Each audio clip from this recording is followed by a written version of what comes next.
Long ago, these gigantic animals roamed the deep without fear. Now scientists are still trying to find... This is so dumb. Now, today, scientists are still trying to figure out their secrets. Today, we bring in our expert friend, Finley, all the way from his house to share his input on these gigantic beasts who are still a puzzle to modern scientists today. Hello and welcome back to the podcast. Me and Miles are your hosts today, and we're joined by Finley Taylor in our Zoom call today. And we're going to be... Oh yeah, say hello. Hi. Yeah, that's him. We're going to be doing a little bit of a deep dive on megalodons because, well, we were talking with Finn the other day, and we were like, would you like to be featured on our podcast? He said... Huh? Not an expert. I just like him a lot. Yeah, he insists he's not an expert, but we all know that's a lie. He's smarter than both of us with the topics, so we had to bring him in. We were talking, and we were like, he wanted to be on the podcast, but we were like, okay, what would you like to do the episode about? And then he just said Megalodon. And like, okay, are you sure there's about Megalodon? Yeah, that's how that conversation went. And so, yeah, we bring him here today to talk about megalodons. We prepared a few questions for him, just his, not really trivia, because like you can just look that stuff up, but it's more like what his opinion is on like theories or something like that, and just his general perception of the animal. But first, before we get into that, we'd like to ask you just like, how you've been doing so far in quarantine. It's been okay. It's pretty fun staying around. Yeah. Yep, I can agree with that. You think it's getting boring yet, or are you still enjoying it? Well, it's pretty fun staying around. I haven't really been doing much. Finding ways to keep yourself busy. Pretty much. I have there's so much work. Mm-hmm, yeah, there's a surprising amount of work. Like, if anybody thinks we're slacking, we are not. We have plenty of things. The teachers are assigning us things to do. Yes. Honestly, though, I feel like they give us more work now than they did in school.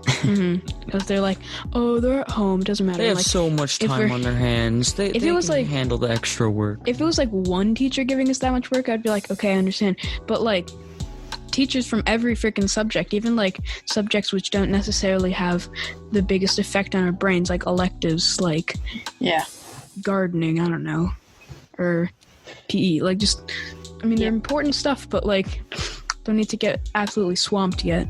I'm getting from 7 different teachers. It's crazy. All right, but that's not what we came here to talk about.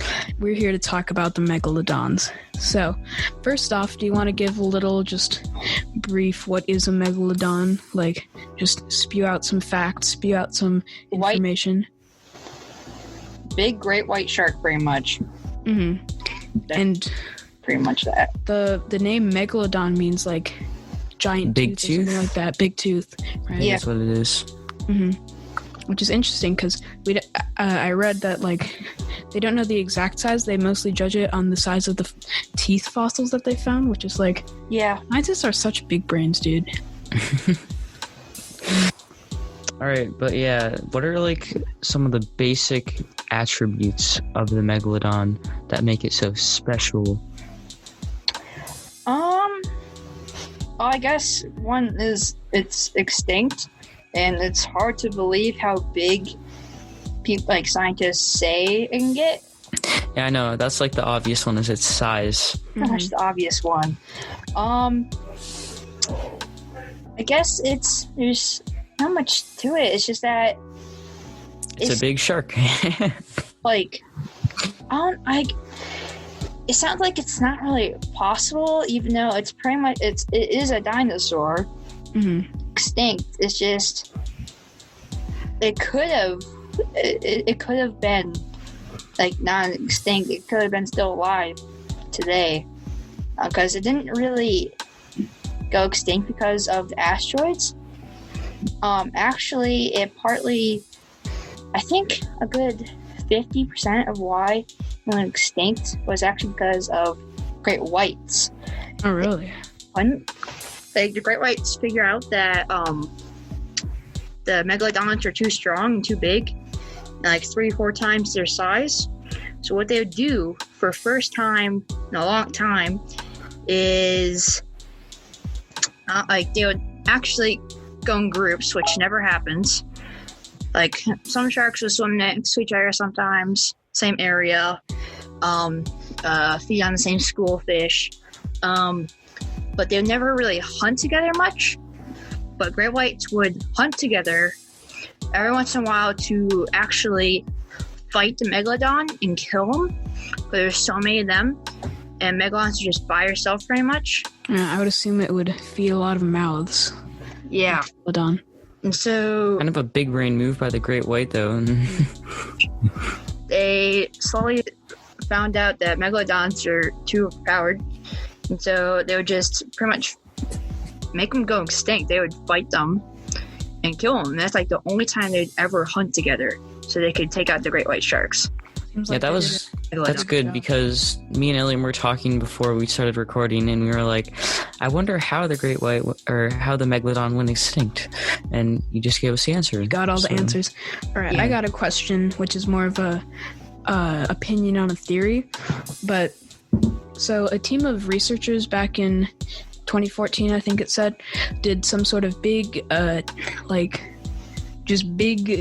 sweep of evidence to see if the megalodon was still somehow like alive, not extinct, and 6 out of 10,000 like results came up that positive that it was still alive, and so they narrowed it down to a 1% chance that the megalodons are still like around.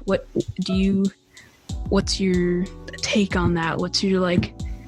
Do you have any input, which is like, yeah, I think that there's a possibility that this still be alive because, or something like that?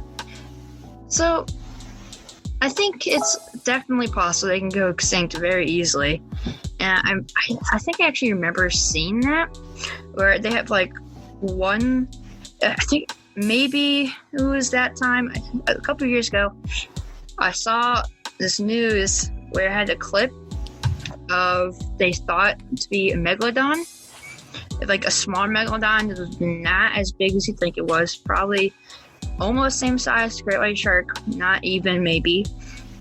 So you would, as soon as I saw that, I think, holy crap, they might not be extinct. But then after realizing it and thinking, I guess it could still be possible, really, but there'd still be great, like, big chances that great white sharks could still probably attack it, even though it was a long time ago when they attacked in groups, and they could probably it could be extinct because it's been so long to just attack the megalodon. But I guess it could be possible, really. Kind of weird to think about, though, because, like, yeah, it's such a big shark, and for them to, like, think maybe it's not extinct, but maybe it is, it's kind of like, shouldn't you be able to know because it's such a big thing? Do you think if they are still alive, do you think that they somehow stayed alive all this time, or do you think maybe they re-evolved? My thought is that what would happen is if megalodons were still if they were still alive but extinct, fishing could be harder because they could eat mass amount of food because they're so much bigger. Like deep sea animal creatures could, like, there not be as many of them because it'd be megalodons eating them.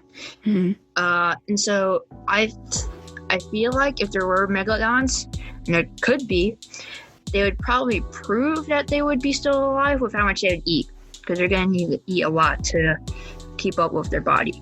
And so I feel like if scientists can figure that out, see if there's been less animals over last 10, 20, 30 years, they could probably prove if megalodons were extinct or not. Maybe animals have, like, died or been eaten, have, like, gone. I think they could prove it if they do that, honestly. There might also be a possibility that there's like a new species of, because I forgot what it's called, but I read that there was the species that the Megalodon belonged to, that whole species is extinct, or like that whole like family is extinct. Yeah. I wonder if there's some sort of new shark from that. If the possible Megalodon sighting wasn't a Megalodon, but some sort of big shark from that same family group. It really is. Like, there's what shark? There's this one shark that I think is from the same family, a little bit. It's I think it's close-ish. It's bigger, the basking shark, which doesn't have teeth, but it like gulps. It's like this bigger shark that sort of like gulps plankton, sort of food. It's the whale shark. That's awesome. Yeah, that was the Megalodon bigger than the whale shark? Because isn't the whale shark like the biggest just living thing in the sea that we know of? Ooh, the whale shark is big, but the point is that Megalodons were bigger. Oh wow, holy. That's how big they were. And that's why I feel like you could tell if they're still alive or not, because they'd be eaten so much because they're so big. Yeah. All right, so you seem to know a lot about megalodons and just sharks in general. So is like the megalodon your favorite animal, or is it just sharks in general? Well, both. I think megalodons are interesting because there's just so many theories about if they're extinct or not, or how you can prove they are or not. And sharks in general, I just think are amazing and also really interesting because they do so many different things that you don't expect they would do. And I see lots of people who are like don't like sharks at all a lot. Like they do not like them at all. And like I do like every couple of years I do a shark project in school about them. Unlimited knowledge. They're like crazy, like they're interesting. I just think they're amazingly interesting. That's like me for elephants, except for I don't really take the time to study them. I just, for like, you have a reason. For me, it's just no particular reason. I absolutely love elephants. I never knew that about you, huh? Now I know. At some point, I thought sharks were cool, and they're like, I might as well just do a project on this, I guess. And after I researched a little bit for the project and everything, I learned a lot, and I started to realize how cool sharks were and how different they are from other animals, especially in the sea. So after I did that one project, I just started. You were hooked. And I got to I just learned after that. Well, does your love for sharks have anything to do with that your nickname is Finn? Because sharks have fins. Get it? Joke. So, no, I guess no, not really. No, not really. Because I thought you told me once that you started researching sharks because your friends kept saying, haha, Finn, does that mean that you like sharks? Like back in kindergarten when that was considered super funny. Actually, it wasn't sharks. It was more like fish because, sometimes in class, you just watch some sort of sea movie, and it would be fish and the different fins, even though practically everybody just called me Finn. Full name's Finley, but Finn's just easier to say, and I like it better. And so everybody would just laugh and giggle because they're the show is pretty much saying my name, except without two ends. Prime comedy right there. It's like Prime when comedy. A movie says Miles because they're talking about Miles, or when a movie says Eliams because they're talking about Yeah, but get it? Because my name is so common. And Finn is part of a fish's body, pretty much. All right. So, I think I know the answer to this question, but have you seen the movie The Meg? Oh, yeah, I think you know the answer. I think everybody knows the answer. Obviously, I have. I've seen it about a million times. Never gets old. And just for me, I like watching it a lot. You think that it's realistic? Like, if humans did find, like, a Meg and we're, like... Oh, no, it's not realistic yet, I don't think. Because I think it could, like... I feel like the technology is probably technology right now. I just think it's interesting because that probably could happen. Like, that's a good way of thinking of it. Well, I think that's a good wrap up on the megalodons and just sharks in general. Thank you for having us. Thank you for joining us on our show. But before we go, we're gonna have to do our question of the day for today. Which have we decided on one yet? Yeah, let's do that one. Let's do the animal related one, so it stays in the episode. This was recommended by a listener, so we're gonna do this. And feel free, if you're somehow watching this, to reach out to us and give us recommendations for the question of the day. But today's question is, if animals had a voice or could talk, which animal do you think would be the most annoying, or what do you think that they would say? For me, I feel like an ostrich, for some reason, would be very annoying. I honestly have no idea why, but I just feel like the ostrich would just kind of be rude. Mm-hmm. It's like very... Seems like not a nice guy, those ostriches. Gotta keep an eye on them. Mm-hmm. Well, anyways, my answer is geese. We kind of talked about this before. Geese is not on the show. Like, before we started recording, we were kind of throwing around ideas for what it could possibly be. And I don't know, geese just... There's no time, I think, where I'd feel like, wow, there's a goose over there. I'm going to go over there just because I love geese so much. And I don't know if there's anybody on the planet who does, because geese are just... Like, I don't know if it's because they're overprotective of their, like, babies or something, but they're never nice. Like, they've even made, like, their poop is literally everywhere, too. It's so annoying. It's, like, smells so bad, but, like, you get used to it because you just see it so much. Like, there's literally games about how annoying geese are. Like, everybody knows it. It would definitely be the most annoying.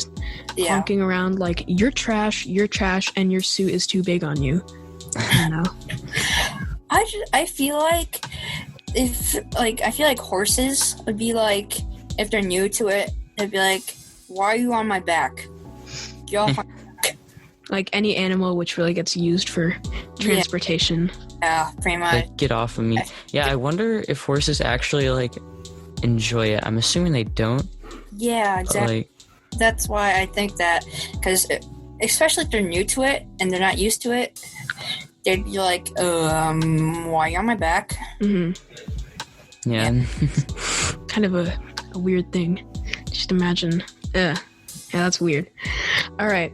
Well, with those answers, I think we're going to be wrapping up this episode. Miles, would you like to do the outro for this? Sure.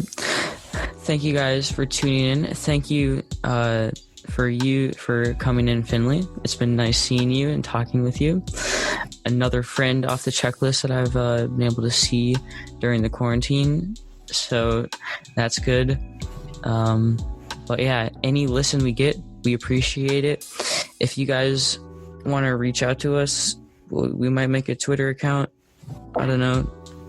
We're gonna try and have ways that you guys can, like, talk to us, so we can get some question of the days, so we can interact with our listeners. Yeah, also thank you to our audience member Sarah for recommending some questions, and we're definitely you sent some more, so we're probably gonna use those too in future episodes. Just a little sorry to intrude on your outro. But yeah, we have a good episode coming up on Friday, so you guys should listen for that. But stay safe, stay healthy, and thanks for listening. We appreciate it.